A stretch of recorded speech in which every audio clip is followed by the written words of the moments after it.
Okay, so this is where we left off.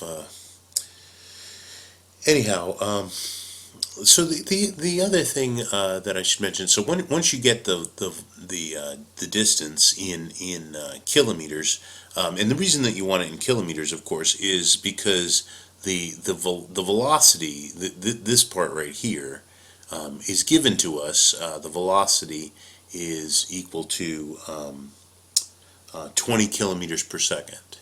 So that's given, right, in the problem, 20 kilometers per second.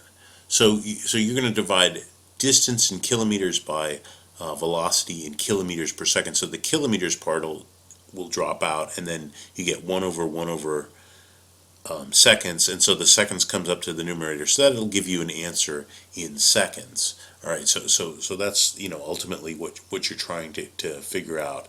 And so the t the t here will be this distance. I mean, I'm just rewriting the same equation. The distance divided by the velocity, and so the answer comes out in seconds, right? So you'll get some number of seconds. So that's and by the way, that's how fast it takes. Well, I'll draw a little picture for just a second, just so that we understand what this is all about. But anyhow, once you get this number of seconds, go ahead and convert this into years. Okay, years. Just it makes more sense in years. All right, let me draw a quick little picture. So the idea here is we have this planetary nebula, and we measure, using the Doppler shift.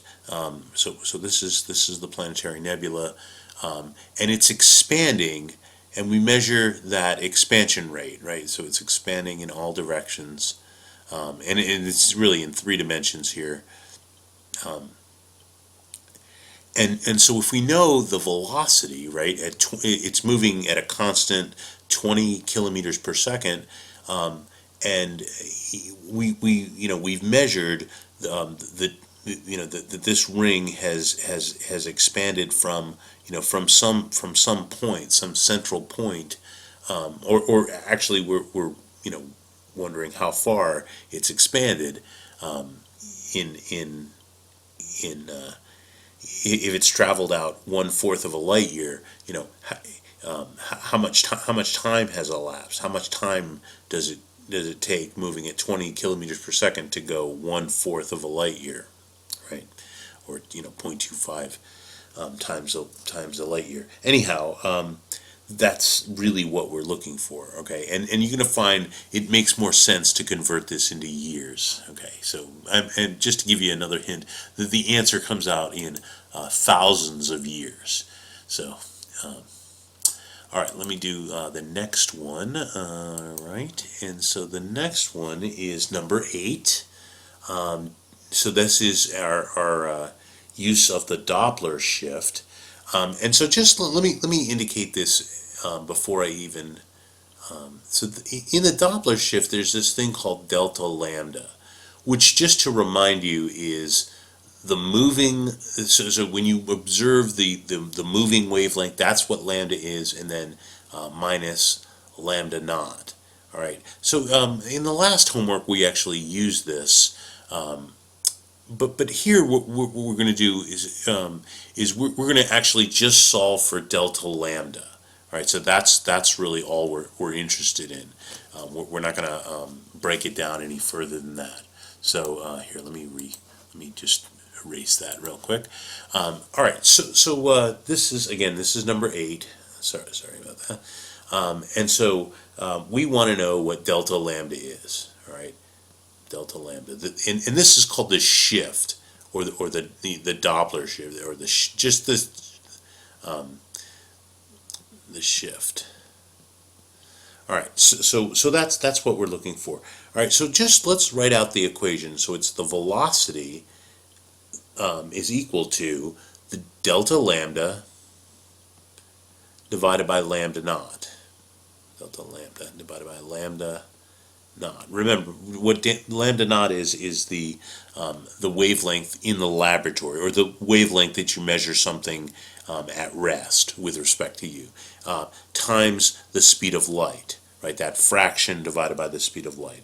And usually these numbers of delta lambda and lambda naught are usually measured in nanometers. That's a very typical value, and that's the situation in this particular problem.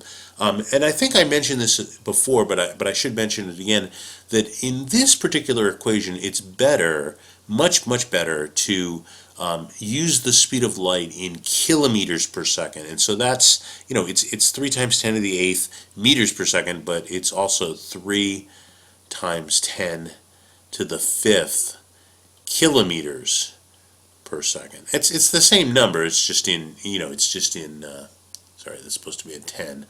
It doesn't look very nice.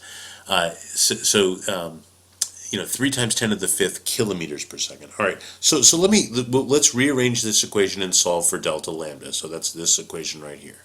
All right, so what that's going to look like, I got to put the lambda naught on the other side, and then I have to put the c on the other side as well. So it'll look like this when you do the algebra.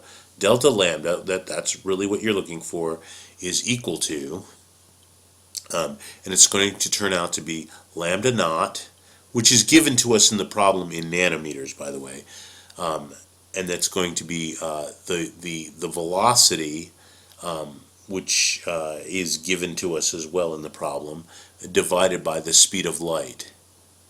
All right, and of course use this as 3 times 10 to the 5th.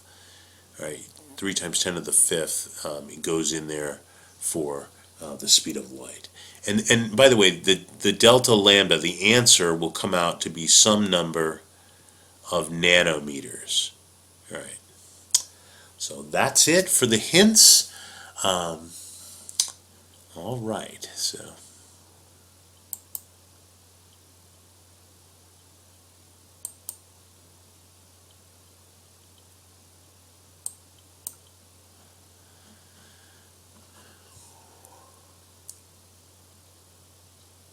Oh, come